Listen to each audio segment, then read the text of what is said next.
Dollar পাচার হয়ে কোথায় যাচ্ছে, পাচারকারী কারা, সে ব্যাপারে সরকারের কাছে জবাব চেয়েছেন সংসদে বিরোধী দলীয় উপনেতা ব্যারিস্টার আনিসুল ইসলাম মাহমুদ। আগামী বাজেট নিয়ে মানুষের প্রত্যাশা শীর্ষক নাগরিক সংলাপে সাবেক এই মন্ত্রী বলেন, ভারত শ্রীলঙ্কা মূল্যস্ফীতি কমাতে পারলে বাংলাদেশ কেন পারে না? ক্ষমতাবন্ধের সাথে কয়েকজন ভোগ্যপণ্য আমদানিকারকের সখ্য থাকায় বাজারে জিনিসপত্রের দাম কমছে না বলেও মন্তব্য করেন তিনি। আলোচনায় সাবেক পরিকল্পনা মন্ত্রী এম এ মান্নান দাবি করেন, বাংলাদেশ এখনো খাদের কিনারায় চলে যায়নি। রিজভী নওয়াজের রিপোর্ট। বিকাশে কম খরচে ক্যাশ আউটের লিমিট বেড়ে 50,000, প্রিয় এজেন্টও 2টা। Centre for policy dialogue CPD এবং এসডিজি বাস্তবায়নে নাগরিক প্ল্যাটফর্মের যৌথ উদ্যোগে লেকচার হোটেলে নতুন সরকার, জাতীয় বাজেট ও জনমানুষের প্রত্যাশা শিরোনামে আলোচনা।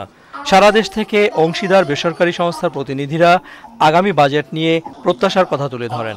এইভাবে চিন্তা করা উচিত সরকারের। মূল প্রবন্ধে সিপিডির সম্মাননীয় ফেলো ডক্টর দেবপ্রিয় ভট্টাচার্য বলেন, সরকারের জন্য আশু 3 চ্যালেঞ্জ: মূল্যস্ফীতি কমানো, বাড়তে থাকা দায় দেনা পরিশোধের ঝুঁকি এবং প্রবৃদ্ধি ধরে রাখা। এই উচ্চ মূল্যস্ফীতি সরকার বিভিন্ন পদক্ষেপ নেওয়ার পরেও এখনো অনিয়ন্ত্রিতভাবে বেড়ে চলেছে, কারণ সরকার বিদেশ থেকে যে টাকা নেয় তার চেয়ে প্রায় 2 গুণ টাকা নেয় অভ্যন্তরীণ উৎস থেকে। এইটার দায় দেনা পরিস্থিতি একটা বড় ধরনের সমস্যার আমাদের ইঙ্গিত নিয়ে আসছে। সুশাসনের অভাবে সরকারের অর্জনগুলো ম্লান হয়ে যাচ্ছে জানান আলোচকরা।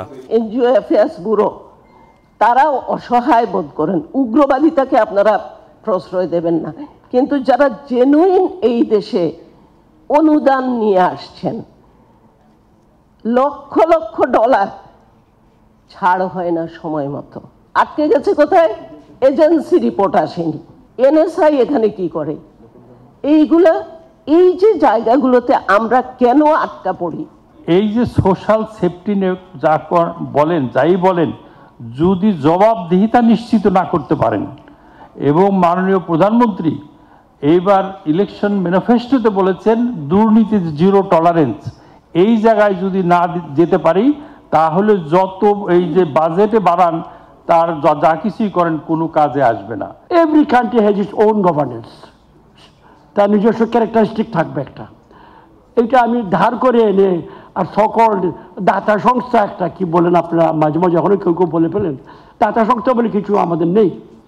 সহযোগী হতে পারে, ভদ্র একটা ইউফেমেটিক, বাট আমরা তো দেখি ওনারা আসেন নিজেরাই। Government figures on export, government figures on remittance আমরা দেখি যে অ্যাজ ইট ইজ রয়ে গেছে, অথবা মার্জিনাল গ্রোথ আছে। Then where is the money going? আজকে 5-6 জন লোক তারা ইম্পোর্ট করছে এবং they have a syndicate, whatever price they want they can get it. অর্থনীতিতে সংকটগুলো স্বীকার করে বাস্তবসম্মত সমাধানের উদ্যোগ নেওয়ার পরামর্শ দেন আলোচকরা। কিন্তু 100% রিজভী নওয়াজ, চ্যানেল আই, ঢাকা।